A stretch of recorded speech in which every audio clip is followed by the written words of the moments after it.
আর কেউ তোমারে সাহায্য না করলেও, কেউ তোমার বিপদে পাশে না থাকলেও আমি আল্লাহ আছি। বান্দা আমি তোমারে কি বললাম তুমি শুনে নাও। তাতানাজ্জালু আলাইহিমুল মালায়েকা, তোমার বিপদ আমি আল্লাহ আছি।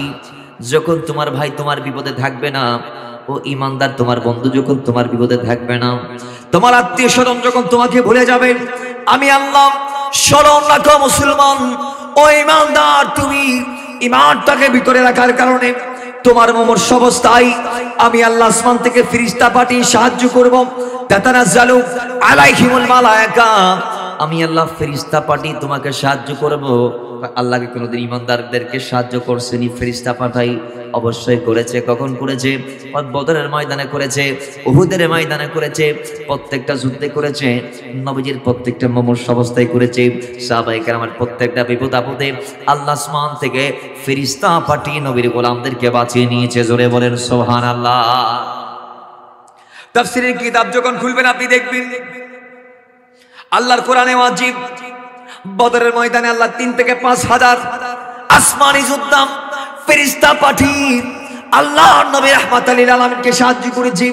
উহুদের যুদ্ধে আল্লাহ নবীর কদমে মালাকুল মউত হযরত জিবরাইল ইসলাম এভাবে প্রত্যেকটা ফেরেশতা রাইস যারা আছে প্রত্যেকে আল্লাহ নবীকে সাহায্য করতে চেয়েছে। খন্দকেও ফেরেশতারা এসেছে। প্রত্যেকটা মুমূর্ষু অবস্থায়, সেটা গারে সরে হোক, সেটা হিজরতের রাতে হোক, সেটা উহুদের ময়দানে হোক, সেটা বদরের ময়দানে হোক, প্রত্যেকটা সময় আল্লাহ ফেরেশতা পাঠিয়ে মুসলমানদেরকে সাহায্য করেছে। কিভাবে করেছে জানেননি? আল্লাহ নবী বদরের ময়দানে গেলেন আগের রাতে, মাঠ পরিদর্শন করে হাত উঠাই দোয়া করে, আল্লাহ ও মওলা, তুমি যদি চাও দুনিয়ার জমিনে মুসলমান না থাকুক, তাহলে তুমি আমাদেরকে বিজয় দিও না মওলা। আর যদি তুমি চাও তোমার পক্ষের মানুষরা এই জমিনে থাকবে, তাহলে মওলা তুমি আগামীকালকে আমাদেরকে সাহায্য করবা। জোরে বলেন সুবহানাল্লাহ। মওলা তুমি যদি চাও যে আগামীকালকে তোমার পক্ষের মানুষরা জয়লাভ করবে, জয়লাভ করো, তাহলে তুমি আগামীকালকে আমাদেরকে সাহায্য করবা। মওলা তোমার দরবারে আমাদের একটা প্রত্যাশা, এই একটা চাওয়া। নবী দোয়া করেছে। পরের দিন যুদ্ধ শুরু হয়েছে। বাবার আমার, যুদ্ধের আগে আল্লাহ কেমন ভাবে দয়া শুরু করে দিয়েছেন জানেননি? হয় আল্লাহ নবী রাহমাতুল লিল আলামিন যখন বদরের ময়দানে গিয়েছেন, যাওয়ার পর তিনি দেখে কাফেররা উপরের ভাগটা তারা নেই নাই। কারণ কি? কারণ একটাই, উপরের মাটিগুলা ছিল নরম, এই জন্য তারা সেখানের জায়গাটা নেই নাই। আর নিচের মাটি হয় এগুলা নবীর জন্য রেখে দিয়েছে। কারণ কি? কারণ একটাই, নিচের মাটিগুলা একটু নিচের মাটি কাফেররা নিয়েছে, কারণ এগুলা শক্ত টাইপের ছিল, আর ওপরের মাটিগুলা সেগুলো নরম টাইপের ছিল, বিদায় মুসলমানদের জন্য সেগুলা রেখে দিয়েছে। এখন নবী গিয়ে দেখে কাফেররা নবীর আগে উপস্থিত। নিচের যে শক্ত মাটি সেখানে কাফেররা তাবু গাড়ি দিয়েছে, সেখানে নবী যাইতে পারবে না। নবীর জন্য উপরের জায়গাটা বরাদ্দ, যেখানে কদম দিলে ঢুকি যায়, যুদ্ধ করবে দূরের কথা। তা আল্লাহ নবী হাত উঠাই দোয়া করলেন, আল্লাহ দয়া করো। আল্লাহ দয়া করছে কি এরকম জানেননি? আল্লাহ রাতে এমন বৃষ্টি দিছে, এই উপরের মাটিতে বৃষ্টি পড়তে পড়তে পড়তে পড়তে পড়তে পড়তে বাড়িগুলা করে শক্ত হয়ে গেছে, আর ওপর থেকে ধুইয়ে মুছে ওই কাফেরদের নিচের জায়গায় ঢল এসে সেগুলো একদম পিচ্ছিল হয়ে গিয়েছে, নরম হয়ে গিয়েছে। জোরে বলেন না সুবহানাল্লাহ। আল্লাহ চাইলে বাঁচাইতে পারে কি পারে না? ঈমানের ক্ষেত্রে আল্লাহ সুবহানাহু ওয়া তাআলা নিজে ইলান দিচ্ছে। সূরা নিসার 134 আয়াতে আল্লাহ বলছেন, ইয়া আইয়ুহাল্লাযীনা আমানু, হে ঈমানদাররা, হে ঈমানদাররা, আমিনু বিল্লাহ, তোমরা ঈমান আনো আল্লাহর উপর। সুবহানাল্লাহ, জুড়ে বলেন। আল্লাহ কি বলছেন? ঈমান আনতে আল্লাহর উপর। আল্লাহ নিজে ঈমান দিচ্ছেন। এরপর বলছি ওয়া রাসূলিহি, তোমরা ঈমান আনো তোমাদের রাসূলের উপর। সুবহানাল্লাহ, জুড়ে বলেন। ওয়াল কিতাবিল্লাযী নাযালা আলা রাসূলিহি, এবং ওই কিতাবের উপর যেটা আল্লাহ পাক তার রাসূলের উপর প্রেরণ করেছেন। ওয়াল কিতাবি লাযী আনজালা মিন ক্বাবল, আল্লাহ পাক ডাক দিয়েছেন এরপর ওই কিতাবের প্রতি তোমরা ঈমান আনো, যেটা আমি তোমাদের নবীকে দেই নাই, কিন্তু তোমাদের নবী আসার আগে যেই নবী আর রাসূলগুলো আসছিল তাদেরকে দিয়েছি। তার মানে শুধু কোরআনের প্রতি বিশ্বাস স্থাপন করলে হবে না, শুধু আমার নবীকে মানলে হবে না। আদম থেকে সাইয়্যিদুনা ঈসা রূহুল্লাহ পর্যন্ত যত নবী রাসূলগণ আসে, ওই কত নবী কয় লক্ষাধিক, যেটা জমহুর বর্ণনা 1,24,000। এরপরের গুলা মওযুবা দুর্বল, এগুলার দিকে আমি যাচ্ছি না। আপনি বললেন লক্ষাধিক নবী এবং 5,000, কে বলছে 3,000, কেউ বলছে 1,000, আর কেউ বলছে 40 জন রসুল পাঠাইছে। ইত্যাদি ইত্যাদি রসুলের ক্ষেত্রে সংখ্যা নিয়ে ভিন্নতা আছে, মত পার্থক্য আছে, ইখতিলাফ আছে। তা আমি বলবো হাজারের আল্লাহ রসুলকে পাঠিয়েছেন, লাখের উপরে নবীকে পাঠিয়েছেন। আল্লাহ বলে এই সমস্ত নবীদেরকে, সমস্ত রসুলদেরকে এবং তাদের উপর আমি আল্লাহ যা দিয়েছি আসমান থেকে, সেই সমস্ত আসমানি কিতাবকে যে মানে সেই ইমানদার। জোরে বলেন সুবহান।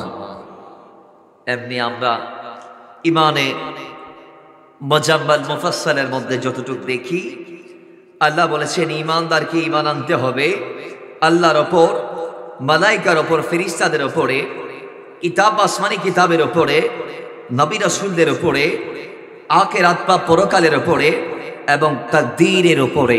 একটু জোরে বলেন সুবহানাল্লাহ। তাহলে একজন ইমানদারকে সব বিষয়ের প্রতি বিশ্বাস স্থাপন করতে হবে, এগুলাকে যে মানে সেই ইমানদার। কিন্তু হ্যাঁ, ইমান একটা এত বড় একটা দৌলতের নাম, যেটার সংজ্ঞা, যেটার বিশেষণ, যেটার বর্ণনা, যেটার বিস্তারিত আল্লাহর হাবিব এক এক জায়গায় এক এক ভাবে দিয়েছেন।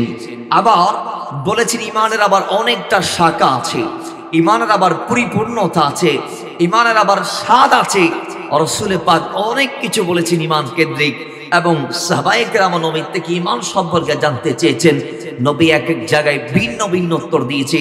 ফার্স্ট অফ অল আমরা একটু জানি ইমানটা কাকে বলে।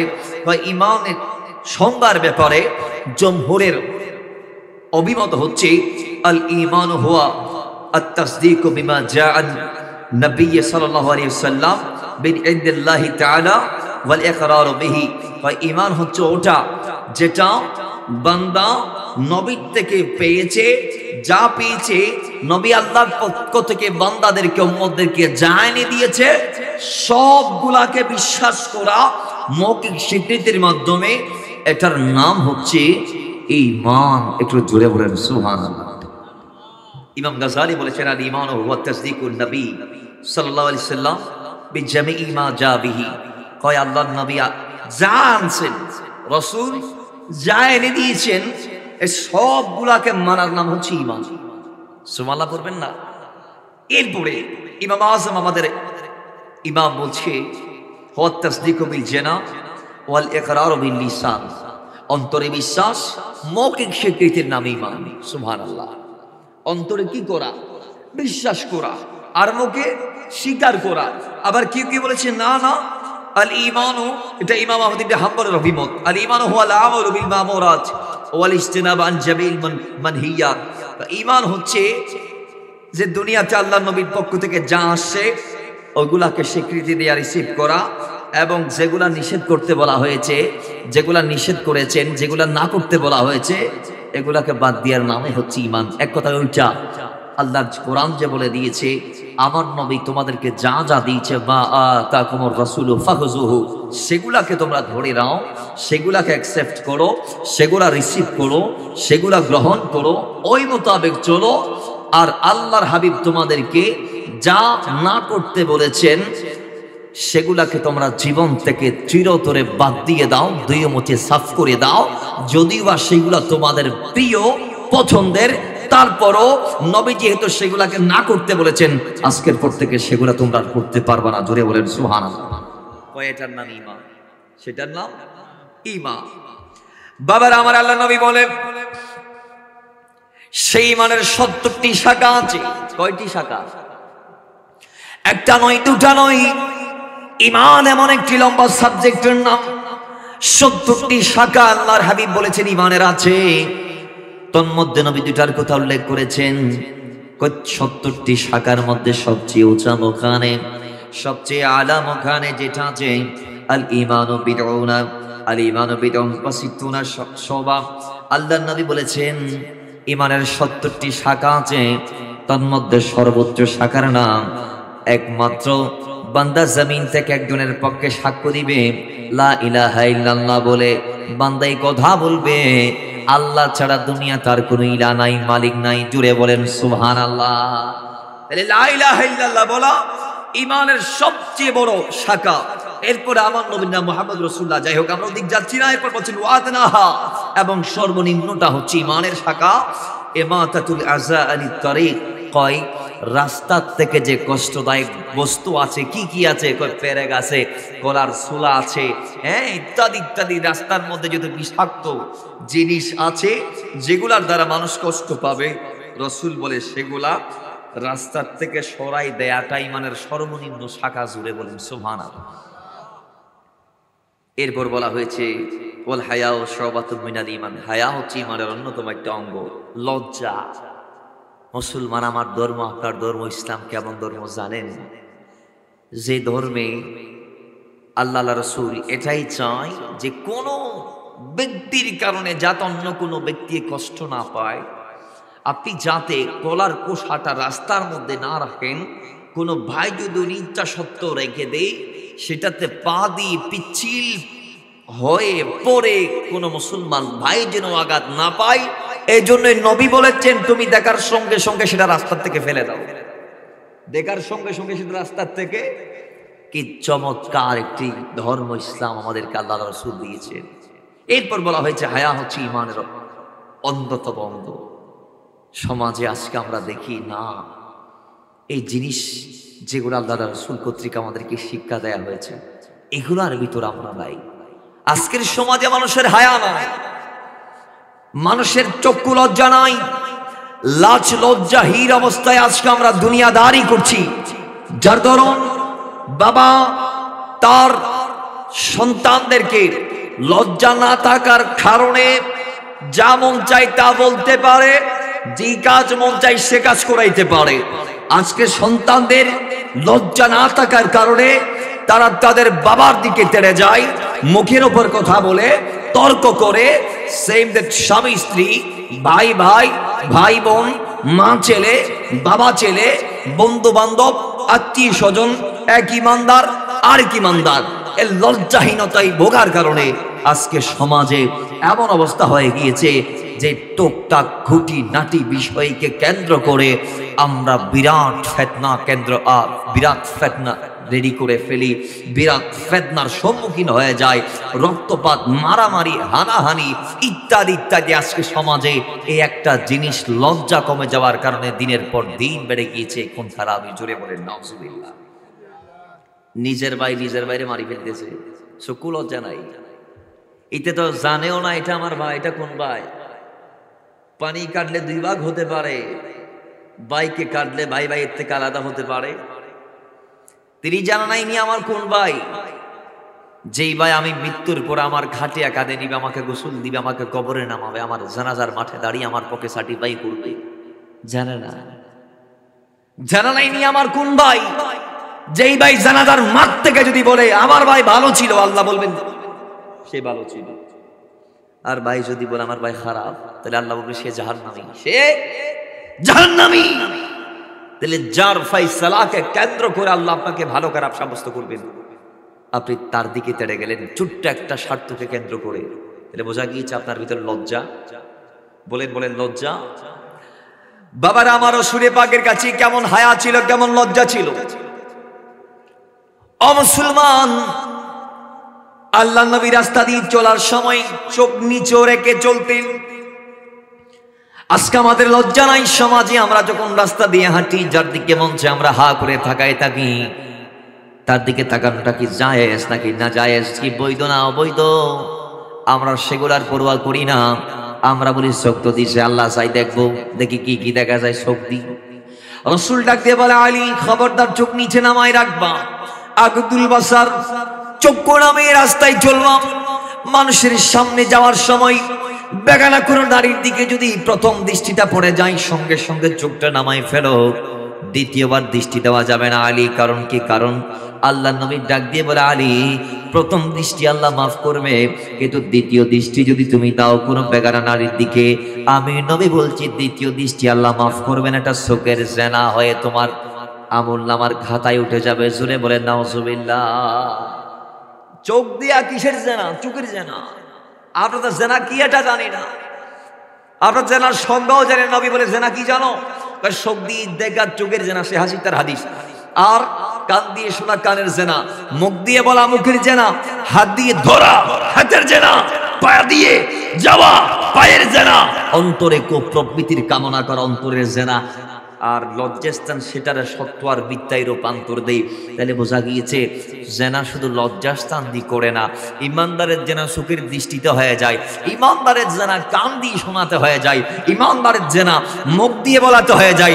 ইমানদারের আমলনামায় জেনার গুনাহ আল্লাহ হাত দিয়ে ধরার সঙ্গে সঙ্গে লিখে দেয়, পা দিয়ে অন্যায় পথে পা দেওয়ার সঙ্গে সঙ্গে আল্লাহ পায়ের জেনার গুনাহ দিয়ে দেয়। এবং অন্তরে যখন প্রবৃত্তির কামনা করবেন, বাসনা করবেন, তখন আল্লাহ আপনাকে অন্তরে জেনার গুনাহ দিবে। আর লজ্জাস্থান নবী বলে সেটা সত্য মিথ্যায় রূপান্তর দেয়। তাহলে বোঝা গিয়েছে অন্যায় পথে পা দেয়া যাবে না, অন্যায় কাজ করা যাবে না, ধরা যাবে না, বেবিচার কথা শোনা যাবে না, বলা যাবে না, দেখা যাবে না, অন্তরে কামনা করাও যাবে। জোরে বলেন যাবে। তাহলে আজকে আমরা এগুলা যাবে না বললেও আমরা বলতেছি আমরা যাব। কেন? আমাদের ভিতর লাজ লজ্জা নাই। কি নাই? লাজ লজ্জা নাই। নবীজি বলেছে আল হায়া ও শুবাতুম মিনাল ঈমান, একটা হায়া, এই একটা হায়া লজ্জা না থাকার কারণে আমরা আরেকজনের বোনের দিকে তাকাই, আরেকজনের মেয়ের দিকে তাকাই। কেন তাকাই? কয় আল্লাহ নবীর একটা হাদিস, আল্লাহ নবীর কদমে একজন সাহাবী গেলেন, গিয়ে ডাক দিয়ে বলে ইয়া রাসূলুল্লাহ, জেনার অনুমতি চাই, আমি আপনার কাছে অনুমতি নিতে আসছি, আমি জেনা করতে চাই। নাউযুবিল্লাহি মিন যালিক। সাহাবী যখন এই কথা বলেছে, আল্লাহ নবী সেই সময় যারা ছিল সাহাবায়ে কেরামদের মধ্যে, তারা মানমুখী হয়ে তার দিকে তেড়ে গেলেন। নবী বলে না, তাকে মারার দরকার নাই, আমি বুঝাবো। বাইরে আমার নবী ডাক দিয়ে বলে সাহাবী, তুমি আমার কাছে জেনার অনুমতি চাও, বলো তোমার মা আসেনি? সাহাবী বলে আছে ইয়া রাসূলুল্লাহ। আল্লাহর নবী রাহমাতুল লিল আলামিন ডাক দিয়ে বলে, তোমার মায়ের সাথে কেউ জেনা করুক, এটা কি তুমি পছন্দ করো? সাহাবী চোখের পানি ছেড়ে দিয়ে বলে, না আমি পছন্দ করি না ইয়া রাসূলুল্লাহ, আমি এটা চাই না। তখন আল্লাহর নবী ডাক দিয়ে বলে, তুমি যেভাবে তোমার মায়ের সাথে জেনা করো, অন্য কেউ এটা চাও না, তেমনি ভাবে দুনিয়ার সমস্ত মায়ের সন্তানরা চায় না অন্য কেউ তাদের মায়ের সাথে জেনা করুক। জোরে বলেন নাউযুবিল্লাহ। দুনিয়ার কোন সন্তান চায় না কোন ব্যক্তি তাদের মায়ের সাথে জেনা করুক, এটা। সুতরাং এই সাহাবী আবার চুপ হয়ে গেলেন। নবী এর পরে বলে, তোমার কি কন্যা আছে? তো হ্যাঁ আছে। তোমার কন্যার সাথে কেউ জেনা করুক, এটা কি তুমি চাও? সাহাবী চোখের পানি ছেড়ে দিয়ে বলে, ইয়া রাসূলুল্লাহ, আমি চাই না। নবী বলে, দুনিয়াতে তুমি যেমন চাও না, কোনো বাবাও তোমার মতো চায় না যে তাদের মেয়ের সাথে দুনিয়ার কোনো সন্তান জেনা করুক। এবার বোনের কথা বললেন, তোমায় কি পছন্দ করো যে দুনিয়াতে কেউ তোমার বোনের সাথে বেবিচার করুক, জেনা করুক? সাহাবী চোখের পানি ছেড়ে দিয়ে বলে, ইয়া রাসূলুল্লাহ, আমি চাই না। তুমি যেমনে চাও না দুনিয়ার কোনো ভাই তাদের বোনের সাথে অন্য কেউ জেনা করুক, এটা চায় না। নবী তাকে কি বোঝাইলেন? এরপরে বোঝার পরে ফুফুর কথা বললেন, খালার কথা বললেন, এরপর নবী দোয়া করলেন। সাহাবী বলে, নবীর দোয়ার পরের দিন থেকে আমি ওই সাহাবীকে অন্য কোনো নারীর দিকে আর দৃষ্টি দিতে দেখি। জোরে বলেন দেখেছেন? দেখেন নাই। তাহলে এই জন্য নবীর এই হাদিস থেকে আমাদেরকে জানতে হবে, অন্য কোনো নারীর দিকে আপনি লাজ লজ্জার অভাবে চোখ দিয়েছেন, মাথায় রাখবেন সে কারো না কারো বোন, সে কারো না কারো মা, সে কারো না কারো সন্তান, কন্যা। তো আপনি যখন কোনো নারীর দিকে তাকাইবেন, একবার নজর পড়ার সঙ্গে সঙ্গে অন্তরে এই বিশ্বাসটুকু আনবেন যে হ্যাঁ, আমার মতো ওনার মতো আমারও একটা বোন আছে, সে আমার বোনের মতো একটা বোন। মায়ের বয়সী হলে বলবেন তার মতো আমার ঘরেও একটি মা আছে। আর যদি কন্যার বয়সী হয়, আপনি মনে মনে ভাববেন যে তার মতো একটা আমার কন্যা আছে। জোরে বলেন সুবহানাল্লাহ। তাহলে কি আর চোখ জেনা হইতে পারবেনি? চোখ জেনার হবে? এখন তো আপনি হাজারবার বোঝাইলে কিছু আছে আমাদের সমাজ হইতে বুঝবে না, এটা অন্ধ হয়ে গেছে। খতামাল্লাহু আলা কুলুবিহিম। তাহলে আমি বলবো এগুলো জাহান্নামের কীট, যাদের অন্তরে আল্লাহ মোহর মারি দিয়েছে, এরা কি কীট? জাহান্নামের কীট। এগুলা তিনাতুল খাবার, জাহান্নামের লাকড়ি, জাহান্নামের খাবার। আমরা কি জাহান্নামের লাকড়ি হতে চাই না জান্নাতের সঙ্গী হতে চাই? জোরে বলুন, কি হইতে চাই? জান্নাত যদি পাইতে চান, দুনিয়ার থেকে ভালো কাজ করার দরকার আছে না নাই? ইমানটাকে মজবুত করে রাখার দরকার আছে না নাই? তো নবীজি বলেছেন আল হায়া ওয়া শুবাতুম মিনাল ঈমান, হায়া লজ্জা ঈমানের অঙ্গ। তো ঈমানদার কি লজ্জাহীন হতে পারে? ঈমান কি লজ্জাকে বাদ দিতে পারে? আল্লাহ আমাদেরকে লজ্জা অবস্থায়, লজ্জা নেই কামিলুল হায়া মাওলা ওসমানের উত্তরসূরি হয়ে দুনিয়ার জমিন থেকে যাওয়ার তৌফিক দান করুন, আমিন পড়েন। তো মুহাব্বতে দরুদ পড়ি, আল্লাহুম্মা সাল্লি মাওলানা মুহাম্মদ ওয়া আলা আলি সাইয়্যিদিনা। মহব্বতে পড়ি আল্লাহুম্মা সাল্লি মাওলানা মুহাম্মদ ওয়া আলা আলি সাইয়্যিদিনা। বাবার আমার আল্লাহ ডাক দিয়ে বলে সেই মনটা পরিপূর্ণ হওয়ার জন্য আল্লাহ আল্লাহ রাসূলকে সবচেয়ে বেশি ভালোবাসা লাগবে। দয়াল নবী রাহমাতুল লিল আলামিন ডাক দিয়ে বলে, ইমাম বুখারী হাদিসটা কোট করেছেন, ইমাম মুসলিম রাদিয়াল্লাহু তাআলা হাদিসটা কোট করেছেন। আল্লাহ নবী রাহমাতুল লিল আলামিন ডাক দিয়ে বলে, লা ইউমিনু আহাদুকুম হাত্তা কুনা হাব্বা ইলাইহি মিন ওয়ালিদিহি ওয়া ওয়ালাদিহি ওয়ান নাসি আজমাইন। দুনিয়ার জমিনে মা বাবা স্ত্রী পুত্র সন্তান সম্পদ যা আছে, দুনিয়ার সমস্ত মানুষের চেয়ে যতক্ষণ তুমি রাসূলকে বেশি ভালোবাসবে না ততক্ষণ পর্যন্ত তুমি পরিপূর্ণ ঈমানদার হতে পারবে না। জুড়ে বলেন সুবহানাল্লাহ। আল্লাহ ডাক দিয়ে বলেন, আশাদ্দু হুব্বান লিল্লাহ, স্রষ্টা হিসেবে আমি আল্লাহকে সবচেয়ে বেশি ভালোবাসতে হবে। আর সৃষ্টি জগতে সৃষ্টিতে আমার নবীকে বেশি ভালোবাসতে হবে। স্রষ্টা হিসেবে আল্লাহকে, সৃষ্টি হিসেবে রাসূলকে যতক্ষণ বেশি ভালোবাসবেন না ততক্ষণ আপনার ঈমান মুকাম্মাল হবে না। আল্লাহ নবী রাহমাতুল লিল আলামিনের এক হাদিস থেকে আমরা জানতে পাই, আল্লাহ নবী রাহমাতুল লিল আলামিন ডাক দিয়ে বলেছে, আলা লা ঈমানা লিমান লা মুহাব্বাতা লা। যার অন্তরে ঈমান নাই, যার অন্তরে আমি রাসূল নাই, তার অন্তরে ঈমান নাই। নবী একবার বলে নাই, নবী আবার বললেন, আলা লা ঈমানা লিমান লা মুহাব্বাতা লা, আলা লা ঈমানা লিমান লা মুহাব্বাতা লা, আলা লা ঈমানা লিমান লা মুহাব্বাতা লা। আল্লাহর কসম করে আমি নবী বলছি, যার অন্তরে ঈমান নাই, যার অন্তরে আমি রাসূল নাই। জোরে বলেন নাউযুবিল্লাহ। তাহলে অন্তরে নবীরে বসানোর দরকার আছে না নাই? দয়াল নবীর ভালোবাসার নামই ঈমান। নবী বলে, হাত্তা কুনা হাব্বা ইলাই, যতক্ষণ আমি তার কাছে প্রিয় হব না। কাদের চেয়ে? মি ওয়ালিদিহি ওয়া ওয়ালাদিহি ওয়ান নাসি আজমাইন, পরিবার পরিজন, ইভেন কি দুনিয়াতে যা যা আছে, দুনিয়াতে সমগ্র সৃষ্টির চেয়ে আমি রাসূলকে সবচেয়ে বেশি ভালোবাসতে হবে। মাওলা ওমর একদিন বলে, ইয়া রাসূলুল্লাহ, নবীরে আমার জানের চেয়ে আমি আপনার চেয়ে আমি আমার জানকে বেশি ভালোবাসি। দুনিয়াতে যা আছে সবগুলোর চেয়ে আপনি নবীরে বেশি ভালোবাসি আমার জান ছাড়া, আমার জান ছাড়া। দুনিয়াতে এক কথায় যা আছে, আম্মা আব্বা দাদা দাদি খালু খালা ফুফা ফুফি, আমার সন্তান ব্যবসা বাণিজ্য পছন্দের বাসস্থান সবগুলো আছে আপনারা ভালোবাসি, কিন্তু আমার জান ব্যতীত। নবী বলি ঈমান এখনো পূর্ণ হয় নাই।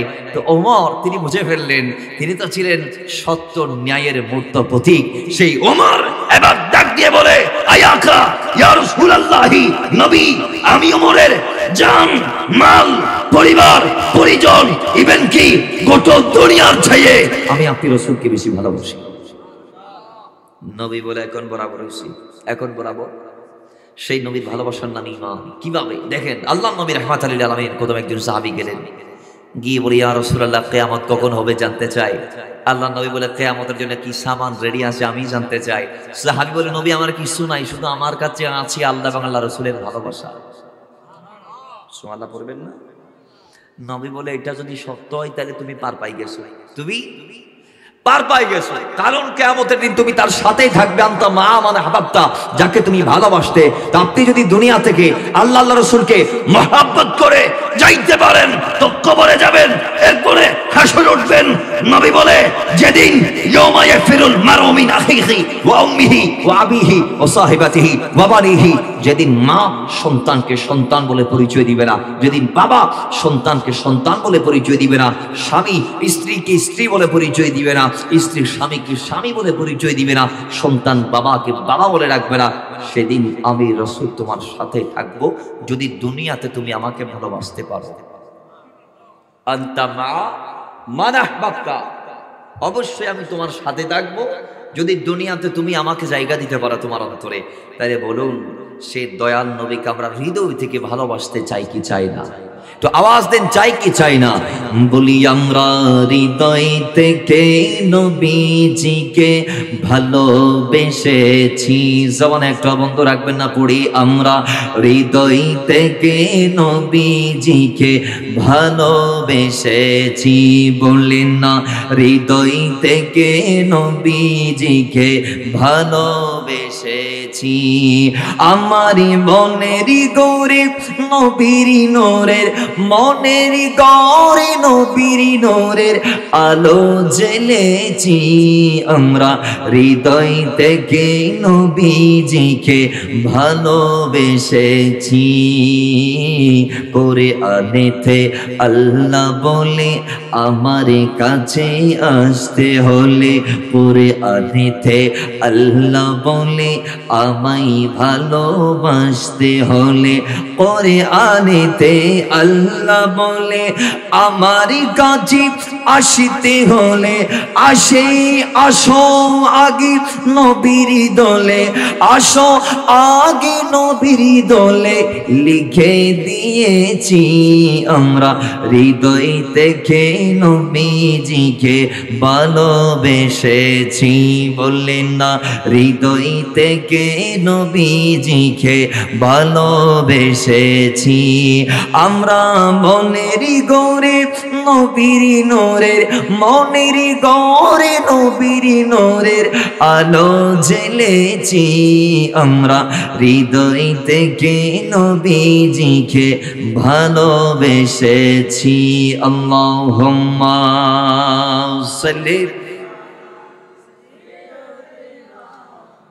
মাওলানা মুহাম্মদ ওয়া আলা আলি সাইয়্যিদিনা।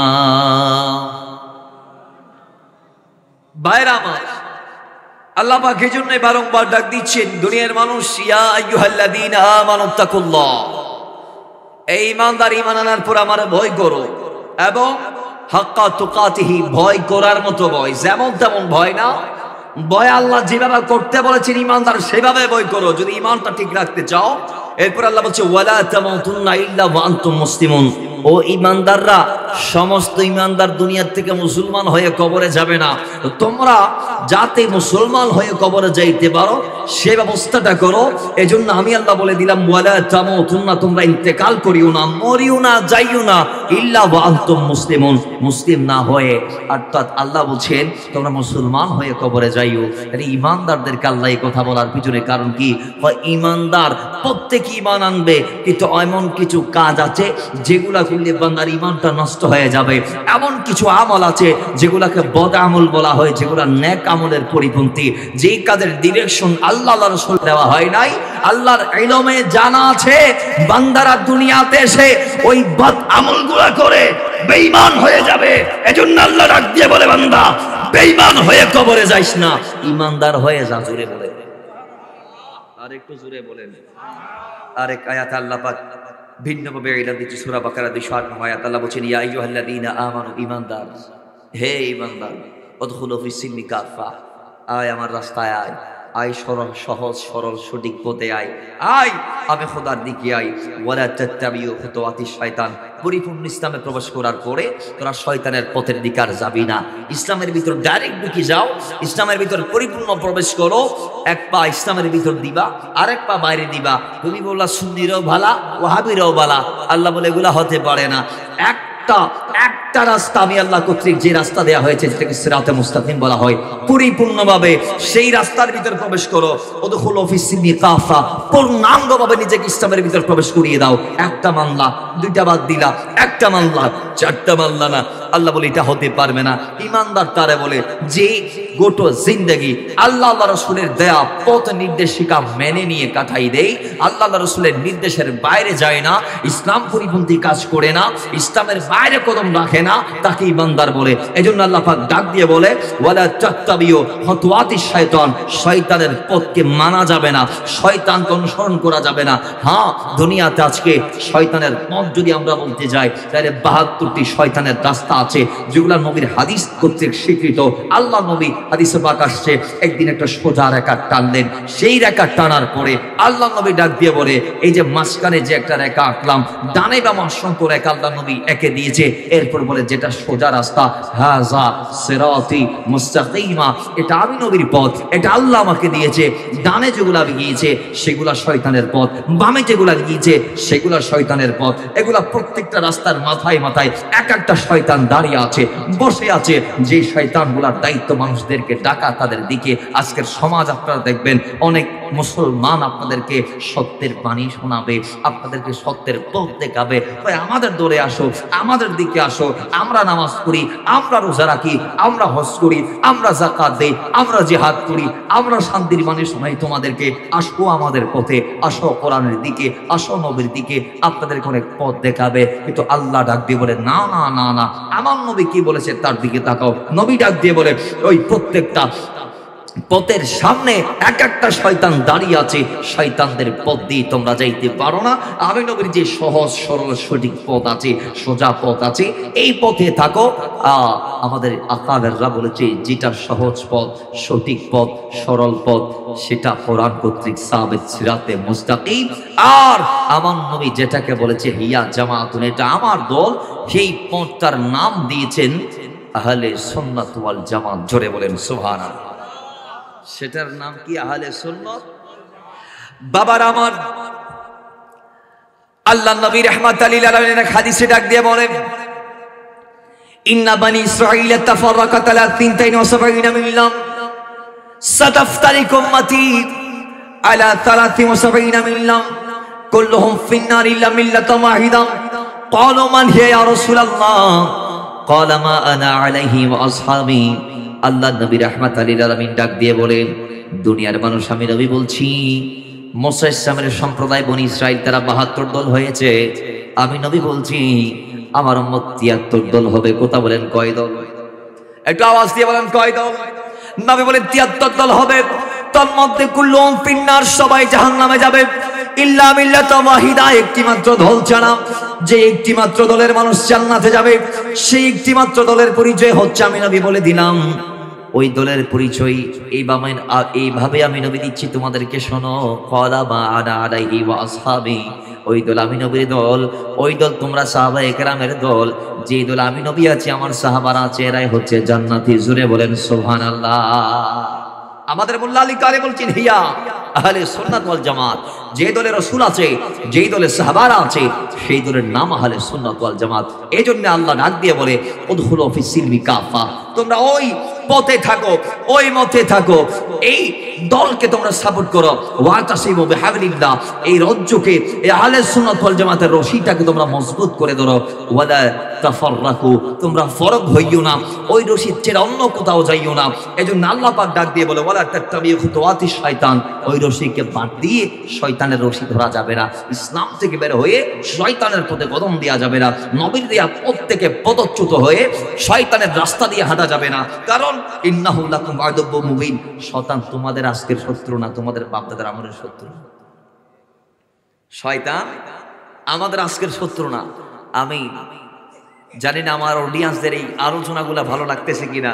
আমাদের এইগুলা গ্রামের সাইড, এখানে মানুষ একটু কাহিনী বেশি পছন্দ করে। কিন্তু আমাকে এমন একটা বিষয় দিচ্ছে, ঈমান আকিদা, যেগুলো মানুষ সাধারণ মানুষ বুঝবে না, মাদ্রাসার ছাত্রদেরকে বোঝাইতে পেদানি দিতে হবে। এমন একটা বিষয় দিয়েছেন, কোরআন সুন্নাহর ভিত্তিতে আমি বললো হয়তো আপনারা বোঝার এতটুকু ক্ষমতা এবিলিটি আপনাদের নাই, তারপরে একটু মহব্বত নিয়ে শোনার চেষ্টা করেন। আল্লাহ চাহেন তো বুঝে যাইতে পারেন, কথা ঠিক কি না? আমি তো বাংলায় ভেঙে ভেঙে একদম আপনাদেরকে খাওয়াই দিচ্ছি। আল্লাহ বোঝার তৌফিক দান করুন, আমিন পড়েন। তাহলে রাসূল ডাক দিয়ে বলেছেন, হে ঈমানদার, পূর্ণ ঈমান নিয়ে রাসূলের পথে থাকা লাগবে। অন্য কোনো পথে যাওয়া যাবে? শয়তানের রাস্তায় যাওয়া যাবে? একটু জোরে বলুন, শয়তানের পথে কদম দেয়া যাবে? এখন আপনি বলবেন শয়তানের পথ কোন পথ? আমি বলবো শয়তানের পথ ওই পথ যে পথের ডিরেকশন রাসূল দেই নাই, সেগুলাই হচ্ছে শয়তানের পথ, যেগুলো মানব গড়া মতবাদ। আল্লাহর কোরআন ডাক দিয়ে বলে, যারা বাতিল, যারা মানব গড়া মতবাদের পিছনে দৌড়ায়, তাদের অধিকাংশই জানে না তারা কোন পথে যাচ্ছে। ওই আর দাদা গুজায় গরিব দি, আর দাদা মাজার ন যায়, আইও মাজার ন যাই দি, আর দাদা ফাতিয়ে নদী তো আয় নদীর দিক, আর দাদা নবীরে সালাম নদী তো আয় নদীর দিক, আর দাদা মিলাদ কি নগরে আয় নগরীর দিক। ইতে নিজ নজান আল্লাহ কোরআনে নিজে এলান দিচ্ছে 11 পারা 52 পৃষ্ঠা সূরা ইউনূস আয়াত নম্বর 36। আল্লাহ বলে ওয়ামা ইয়াত্তাবিউ আকসারুহুম ইল্লা যান্না ইন্নাজ যান্না লা ইউগনি মিনাল হাক্কি শাইয়ান ইন্নাল্লাহা আলিমুন বিমা ইয়াফআলুন। আল্লাহ ডাক দিয়ে বলে যারা বাতিল এরা অনেকে ধারণার উপর চলে, যে ধারণা কি এর ধারণা, প্রত্যেকে আসে, কে দিছে, যে দিছে সেও জানে না, যে দিছে সেও জানে না। এরা অনেকে বোকা। আল্লাহ বলে এরা নিজেও জানে না তারা যা করছে এটা, অর্থাৎ এরা মন গোড়া মতবাদের পিছনে দৌড়ায়, মন গোড়া মতবাদের পিছনে ছোটায়। আল্লাহ ডাক দিয়ে বলে দুনিয়ার মানুষ এগুলাকে মানা যাবে না। ওয়াল্লাযীনা আমানু, তোমরা ঈমান আনো, তোমরা যারা ঈমান এনেছো, ওয়া আমিলুস সালিহাত, সৎ কাজ করো, ওয়া আমানু বিমা নুজিলা আলা মুহাম্মাদিন, এবং যারা আমার নবীকে মেনে নিয়েছো, ওয়া হুয়াল হক মির রাব্বিহিম, জেনে রেখো তোমরা আল্লাহর পক্ষ থেকে মহা সত্যটাকে মেনে নিয়েছো। দুনিয়ার জমিনে তোমরা এমন সত্যকে গ্রহণ করেছো যেটা আল্লাহ কর্তৃক দুনিয়াতে প্রেরণ করা হয়েছে। একটু জুড়ে বলেন না সুবহানাল্লাহ। কিন্তু যারা আল্লাহ রসুলকে বাদ দিয়ে, দিন ইসলামকে বাদ দিয়ে মানব গড়া মতবাদের পিছনে দৌড়ায়, কোরআন বলছে এরা নিজেরাও জানে না এরা কোন পথে যাচ্ছে। এটা কথা ঠিক নেবে, ঠিক কথা জুড়ে বলেন না, ঠিক কি না? তাহলে আমরা কি মানব গড়া মতবাদের পিছনে দৌড়াবো, না আল্লাহ রসুলের দয়া ঈমান আকীদা নিয়ে থাকবো? একটু জোরে বলতে হবে, আমরা কি আল্লাহ রসুলের দয়া ঈমান আকীদা নিয়ে থাকবো, না মানব গড়া মতবাদের পিছনে দৌড়াবো? আমরা দৌড়াবো না, আল্লাহ আমাদেরকে আল্লাহ রসুলের পথে মতে দায়ামার কায়েম অটল আর অবিচল থাকার তৌফিক দান করুন, আমিন পড়েন। ভাইরা আমার, আল্লাহ সুবহানাহু ওয়া তাআলা ইরশাদ করছেন, ও দুনিয়ার মানুষ, ঈমান টানার পরে ঈমানটাকে ভালোভাবে রক্ষণাবেক্ষণ করলি ধরে থাকলি, ঈমানের উপর অটল থাকলে লাভটা কি? সূরা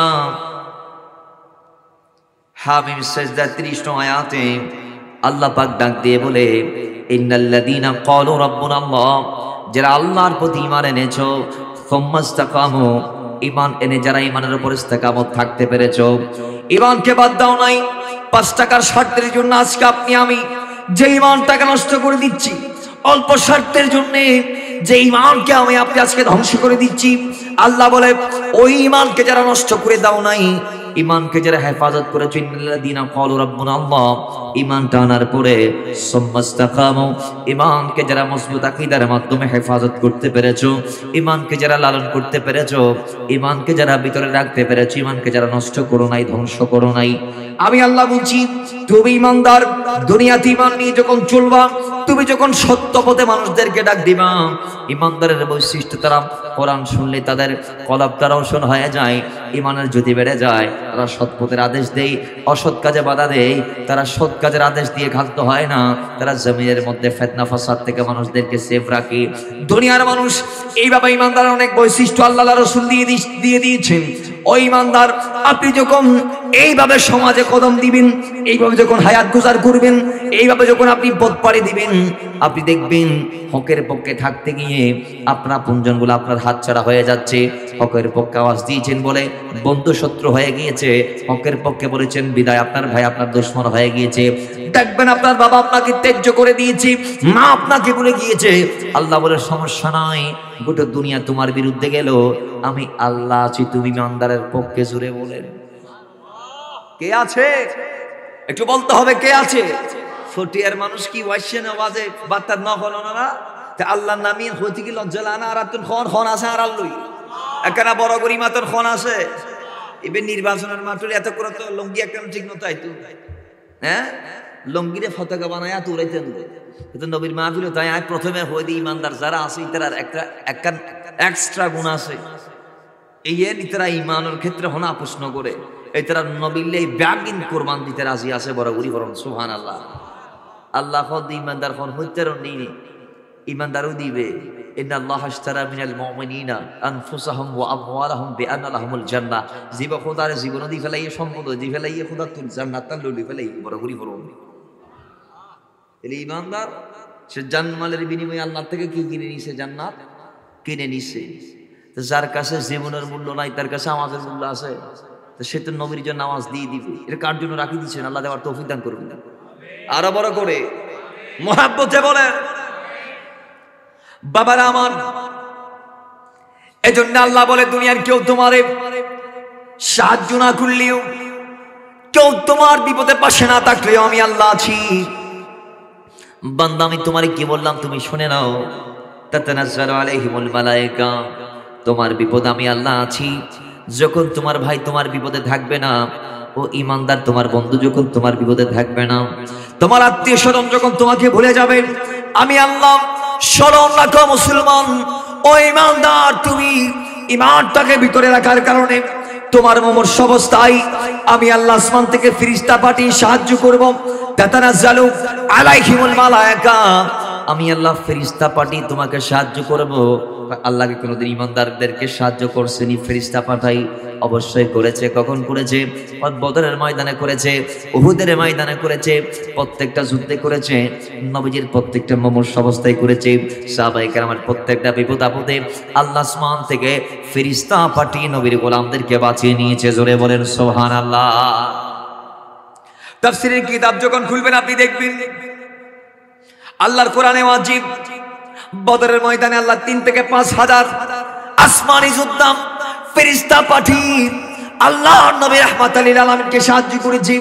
উহুদের যুদ্ধে আল্লাহ নবীর কদমে মালাকুল মউত হযরত জিবরাইল ইসলাম এভাবে প্রত্যেকটা ফেরেশতা রাইস যারা আছে প্রত্যেকে আল্লাহ নবীকে সাহায্য করতে চেয়েছে। খন্দকেও ফেরেশতারা এসেছে। প্রত্যেকটা মুমূর্ষু অবস্থায়, সেটা গারে সরে হোক, সেটা হিজরতের রাতে হোক, সেটা উহুদের ময়দানে হোক, সেটা বদরের ময়দানে হোক, প্রত্যেকটা সময় আল্লাহ ফেরেশতা পাঠিয়ে মুসলমানদেরকে সাহায্য করেছে। কিভাবে করেছে জানেননি? আল্লাহ নবী বদরের ময়দানে গেলেন আগের রাতে, মাঠ পরিদর্শন করে হাত উঠাই দোয়া করে, আল্লাহ ও মওলা, তুমি যদি চাও দুনিয়ার জমিনে মুসলমান না থাকুক, তাহলে তুমি আমাদেরকে বিজয় দিও না মওলা। আর যদি তুমি চাও তোমার পক্ষের মানুষরা এই জমিনে থাকবে, তাহলে মওলা তুমি আগামীকালকে আমাদেরকে সাহায্য করবা। জোরে বলেন সুবহানাল্লাহ। মওলা তুমি যদি চাও যে আগামীকালকে তোমার পক্ষের মানুষরা জয়লাভ করবে, জয়লাভ করো, তাহলে তুমি আগামীকালকে আমাদেরকে সাহায্য করবা। মওলা তোমার দরবারে আমাদের একটা প্রত্যাশা, এই একটা চাওয়া। নবী দোয়া করেছে। পরের দিন যুদ্ধ শুরু হয়েছে।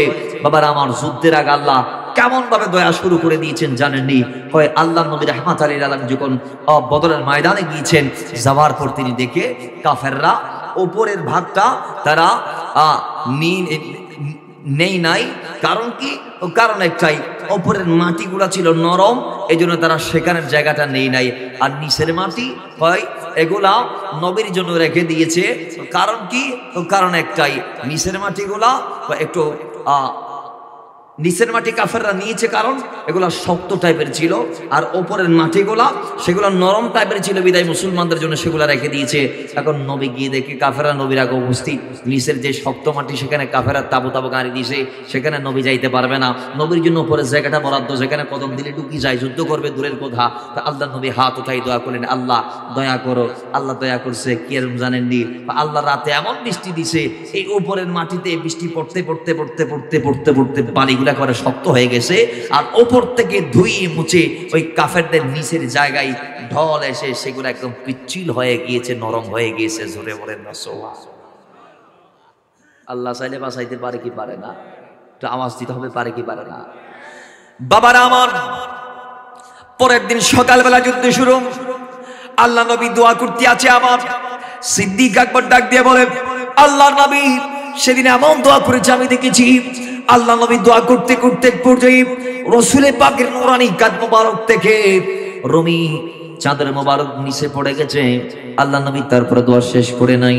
আমি সিদ্দিক আকবর দেখতে পাচ্ছি আল্লাহ নবী যেই মাত্র দোয়াটা শেষ করলেন, সঙ্গে সঙ্গে আমি বিজয় দেখতে পাচ্ছি। আমি দেখতে পাচ্ছি কাফেরদের মাথা উড়ে যায়, হাত উড়ে যায়, কেউ উড়াই দেয়, সেনা যাচ্ছে না, দেখাও যাচ্ছে না। অদৃশ্য থেকে তরবারির আঘাত, অদৃশ্য থেকে গায়েব থেকে আওয়াজ আসে, আকদিমিয়া হাইজম, আখদিমিয়া হাইজম। যুদ্ধ শেষ হয়েছি, মুসলমানরা বিজয় হয়েছি। আল্লাহ নবী রাহমাতুল লিল আলামিনের কদমে এবার ফেরেশতারা গিয়ে ডাক দিয়ে বলে, ইয়া রাসূলুল্লাহ, আমরা জানতে চাই নবী, আমরা একটা প্রশ্ন নিয়ে এসেছি। সেদিন ওই ময়দানে আমরা একটা গায়েব থেকে আওয়াজ শুনেছি, আকদিমিয়া হাইজম, এই হাইজম সামনে যাও। রাসূল কে বলেছে দেখি নাই, কাকে বলেছে দেখি নাই, আমরা জানতে চাই সেটা কে বলছে, কারে বলছে আমরা জানতে চাই। আল্লাহ নবী বলে, সেদিন আল্লাহ সুবহানাহু ওয়া তাআলা ওই বদরের ময়দানে 3000 ফেরেশতা পাঠিয়েছে, মতান্তরে 5000 ফেরেশতা পাঠিয়েছে। সেই ফেরেশতাদের সরদার ছিল হযরতে জিবরাইল আমিন আলাইহিস সালাতু ওয়াস সালাম। তার ঘোড়া যেটা ছিল সেদিন, সেটার নাম হাইজুম। তিনি আকদিমিয়া হাইজুম বলে বলে তার ঘোড়াকে সামনে যাওয়ার জন্য বলেছে। জোরে বলেন সুবহানাল্লাহ। এটা জিবরাইল বলছে, তার ঘোড়াকে বলেছে। তো সুতরাং বোঝা গিয়েছে আল্লাহ যে বলেছে তাতানাজ্জালু আলাইহিমুল মালায়েকা, আল্লাহ ইমানদারদেরকে যদি ইমান মজবুত থাকে তাহলে তাদেরকে বাঁচায়, সাহায্য করে। কিভাবে? তাতানাজ্জালু আলাইহিমুল মালায়েকা, আসমান থেকে ফেরেশতা পাঠায়। আল্লাহ এটার বাস্তব প্রমাণ দিয়েছেন প্রত্যেকটা জায়গায় জায়গায়। ইমানদারদেরকে কখনো নবীর বেলায়, কখনো সাহাবীদের বেলায়, কখনো তাবেঈদের বেলায়, কখনো তাবেঈদের বেলায়, কখনো এই জামানায়। কথা বলেন ঠিক কি না? এরপর আল্লাহ বলছেন, আল্লাহ তাখাফু, তোমার ভয় নাই। তোমার কি নাই? ভয় নাই। ওয়ালা তাহজানু, তোমার চিন্তা, টেনশন, সন্দেহ নাই। এবং সর্বশেষ তুমি ইমানদার, ইমানটাকে হেফাজত করতে পারলে তোমার লাভ কি জানো? ওই ও আবশিরু বিল জান্নাতিল্লাতী কুনতুম তুআদুন। তুমি ইমানদার যদি ইমানটাকে সেভ করতে পারো, হেফাজত করতে পারো, তাহলে তোমার লাভ হচ্ছে আল্লাহ তোমাকে এই ইমানের সাদকায় এমন দৌলত দান করবে, মজবুত আকীদার কারণে এমন দৌলত আল্লাহ তোমাকে দান করবে, যার দরুন তুমি দুনিয়ার থেকে যাওয়ার আগে আগে তুমি তোমার জান্নাতটা দেখতে পাবে। তুমি তোমার জান্নাতটা দুনিয়ার জমিন থেকে যাওয়ার প্রাককালে আগ মুহূর্তে দেখে দেখে দুনিয়ার থেকে যাবে। কারণ ও আবশিরু বিল জান্নাহ, আল্লাহ তোমাকে জান্নাতের সুসংবাদ দিয়েছে। আল্লাতী কুনতুম তুআদুন, এটাই তোমার প্রতি মওলার প্রতিশ্রুতি। একটু জোরে বলেন না সুবহানাল্লাহ। তাহলে সেই জান্নাত যদি পাইতে চান, নির্ভয় যদি হইতে চান, টেনশন মুক্ত যদি হতে চান, আসমানি সাহায্য যদি পাইতে চান, একটা জিনিস আপনাকে করা লাগবে। সেটা কি? ইন্নাল্লাযীনা ক্বালু রাব্বুনাল্লাহ, আল্লাহর প্রতি ঈমানটা এনে, আল্লাহ রাসূলের প্রতি ঈমানটা এনে, সুম্মাস্তাকামু, শক্ত আকীদার দ্বারা, মজবুত দৃঢ় বিশ্বাসের দ্বারা আপনাকে ঈমানটা নিয়ে জমিনে বাঁচতে হবে। দয়াল নবী বলে, এমন একটা অচিরে সময় আসবে যেই সময়ে আমার উম্মত দুনিয়ার জমিনে সকালবেলা ঘর থেকে ঈমান নিয়ে বাইরে বের হবে, সারাদিন ঘুরে সন্ধ্যায় ঈমান হারা হয়ে বাড়ির ভেতর প্রবেশ করবে। তার মানে সেকেন্ডে ঈমান বিক্রি করবে দুষ্ট লোকের মিষ্টি কথায়, সাময়িক ফায়দা হাসিলের জন্য, ভোগ বিলাসের জন্য উম্মত ঈমানকে জলাঞ্জলি দিবে, অরমান দিবে। আমার নবী ডাক দেবে, উম্মত এমন একটা জামানা আসছে যেই জামানায় ঈমানটা ভিতরে রাখা এত কষ্টকর হয়ে যাবে যে একটা জ্বলন্ত কাঠের কয়লা হাতে নেওয়াটা যেমন দুষ্কর, এর চেয়ে ঈমান ভিতরে রাখা আরো কতগুণ দুষ্কর হয়ে যাবে। সুতরাং ওই ফিতনা ফাসাদের জামানা, বর্তমান জামানা, যেটা রাসূল আজ থেকে ১৫০০ বছর আগে বলেছে, এই যুগে আমি আপনাকে জান্নাতের গ্যারান্টি দিতে পারি। দুটা জিনিস আপনি যদি আঁকড়ে ধরেন, আপনি গোমরাহ হবেন না। দয়াল নবী রাহমাতুল লিল আলামিন আমাদেরকে ডাক দিয়ে বলেছে, উম্মত তোমরা ফিতনার জামানায় যদি দুটা জিনিসকে আঁকড়ে ধরো, লান তাদিল্লু, তোমরা ঈমান হারা হবে না। সেগুলা কি জানেননি? আল্লাহ নবী বলেছেন, তারাকতু ফিকুম আমরাইন মা ইন আখাযতুম লান তাদিল্লু। এই দুটা জিনিস ধরে থাকলে গোমরাহ হবে না, ঈমান হারা হবে না। তার মধ্যে একটা কিতাব আল্লাহ, দ্বিতীয়টা হচ্ছে ওয়া সুন্নতি, আমি নবীর সুন্নাত, ওয়া সুন্নাত রাসূলিহি, তোমাদের নবীর সুন্নাত। আর অপর হাদিস আল্লাহ নবী বলেছে, একটা হচ্ছে কিতাব আল্লাহ, আল্লাহর কিতাব, অপরটা হচ্ছে ওয়াইতরাতি আহলে বাইতি, আমার নবীর আহলে বাইত। যেই আহলে বাইতের দেয়া সংগঠন গাউসিয়া কমিটি বাংলাদেশ, সেই সংগঠনের ভাইয়েরা আজকের এই মাহফিল ইন্তজাম করে জানান দিচ্ছে, আয়া ইয়া রাসূলুল্লাহ, আপনি নবী যে ১৫০০ বছর আগে আমাদেরকে থাকতে বলেছিলেন, আপনার আপনার পরিবার পরিজনের কদম ধরে আজকে ১৫০০ বছর পরে ফিতনার এই জামানায় পটিয়ার হাবিলাস দ্বীপের এই ৫ নং ওয়ার্ড থেকে আমরা জানান দিচ্ছি, রাসূল আমরা আপনার ওই দেয়া নির্দেশিত পথে আর মতে আছে। জোরে বলেন সুবহানাল্লাহ। টাকার দরকার আছে না নাই? জোরে বলো না, আছে না নাই? আমি আমার ভাইদের জবান থেকে শুনলাম, এরা সমাজ সংস্কারে হাত দিয়েছে, গরিব দুঃখীদের পাশে দাঁড়াই, যারা বিয়ে শাদী দিতে পারেন এদেরকে দয়া করে এদের পাশে দাঁড়াই। এটা আমাদের সবার নৈতিক দায়িত্ব। শুধু গাউসিয়া কমিটি বাংলাদেশ দাঁড়াবে এমনটা না, আমাদের প্রত্যেকের দায়িত্ব একটা ব্যানারকে সামনে রেখে সবাই এগিয়ে আসা। কারণ মানুষ মানুষের জন্যে, আমাদের বড় পরিচয় আমরা মানুষ, কথা ঠিক কি না? জীবে যেজন দয়া করে না সেজন স্রষ্টার দয়াও পাবে না। যিনি মানুষকে দয়া করে না, লা ইয়ারহামুল্লাহু মান লা ইয়ারহামুন নাস, যিনি মানুষকে দয়া করেন আল্লাহ কেন তারা দয়া করবে? কথা ঠিক কি না? যিনি মানুষকে দয়া করবে আল্লাহ তারে দয়া করবে, এটাই হচ্ছে ফাইনাল। আরেকটা কথা, আল্লাহর নবী রাহমাতুল লিল আলামিন আমাদেরকে বারংবার যে বিষয়ের দিকে উদ্বুদ্ধ করেছেন সেটা হচ্ছে দুনিয়ার মানুষ যেই জিনিসটা সবচেয়ে বেশি দুনিয়াতে তোমার জন্য, সেটা হচ্ছে ঈমান।